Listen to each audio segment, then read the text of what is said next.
In this video, we're going to learn how to make chicken enchiladas like a boss.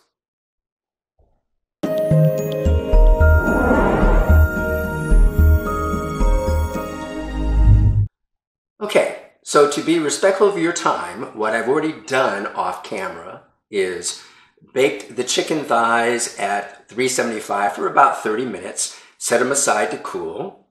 Then I've diced the white onion, plenty of it because you're going to use a lot.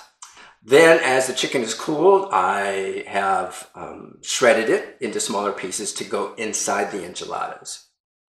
Just as important as it is to be respectful of other people's time, I believe it's equally important to be respectful of our own.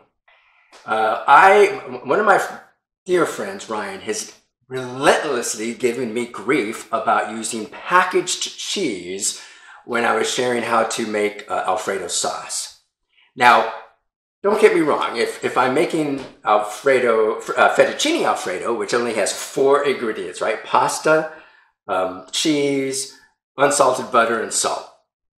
If I'm making something like that, then I am definitely going to grate fresh Parmesan Reggiano, because it makes a significant difference and there's not that many ingredients. But if you're putting it in a Alfredo sauce that's going to get poured on something else, the difference is just not significant enough. Same thing with tortillas. You could mix the flour and the salt and the baking powder and the oil and the water and make your own tortillas. Look, Ryan, I've done it myself, but rarely do my tortillas come out better than these. Now, if I'm making street taco or soft tacos, street tacos, then absolutely, I'll make my own tortillas because it makes a significant enough difference. But in an enchilada casserole, not so much. Same thing with cheese. I suppose we could make, age, and grate our own cheese because it's going to make a difference, but it's not going to be significant enough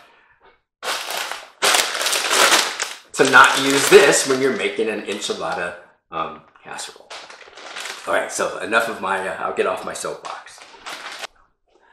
And there's one other ingredient I forgot to mention, and that is enchilada sauce. I suppose if you want to go through the trouble of making your own, you could reference Gordon Ramsay's site maybe, or maybe even Jamie Oliver. But in my case, I'm going to suggest that you find an enchilada sauce that you like and just save yourself some time, right? All of these time-saving efforts, in my opinion, simply leave room for more joy in our lives. Okay, so once we've completed all the preparation, it really just comes down to assembly and the final baking. So let's get on it. Now, what I typically do is I'll put a little bit of the sauce in the bottom so that the enchiladas don't stick to the bottom, right? And typically what I'll do is I will just assemble them inside here, inside this tray, and I'll show you how. I'll show you what I'm talking about.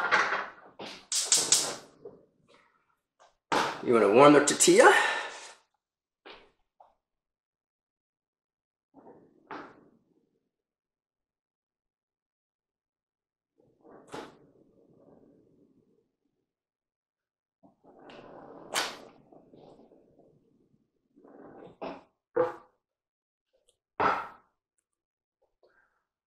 Put a little on the inside, a little on the outside. Add your cheese. Add your chicken.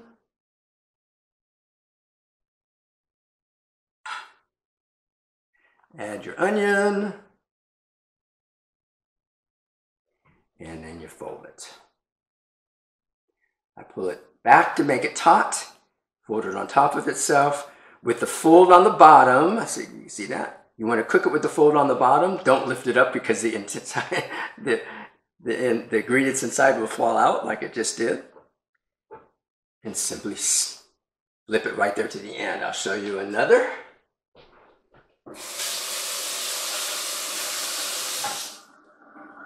I'll show you another way to do it. My kids, when I was teaching them how to make enchiladas, just, by the way, it does, the cheese enchilada base is exactly the same no matter what, and then you can add your protein like chicken or crab meat or shrimp or whatever you decide to add. But my kids found this to be easier, to have a pool of the sauce in a plate on the outside like this. Take your warm tortilla,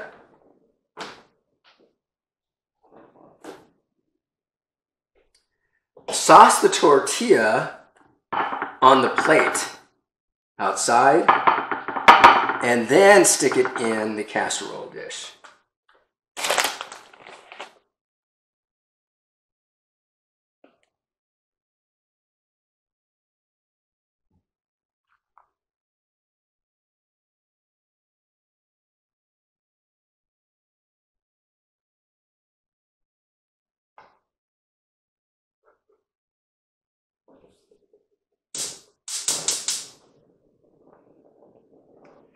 And then it's simply rinse and repeat.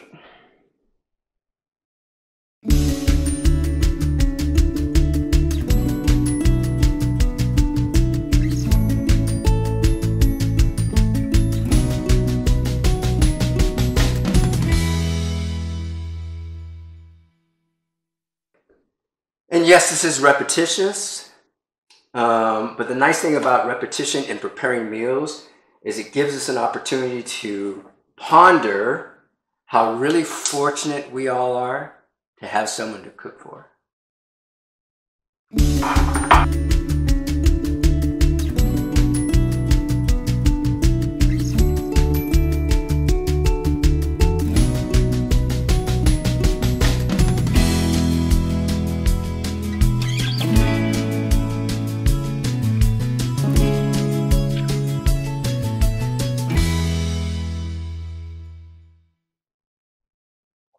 All right, so there we are. 8 cheese and chicken enchiladas, and I'll show you how to finish it off here. All right, so the last thing you want to do, last thing we want to do, is top off the enchiladas with a little bit more cheese, a little bit more onion, and that's all I do. I wouldn't put the, although you could, I wouldn't put the chicken on top. A little more onion on top. And then the remainder of, well, depends on how much is left, but a nice coating of the enchilada sauce on top. Then we're simply going to put it in the oven at 375, covered with foil for about 20 minutes or so, 20-25 minutes. And then the last 10 minutes without the foil on, with the foil off, so if you want it brown on top. And I will show you the end result. And this is what the end result looks like.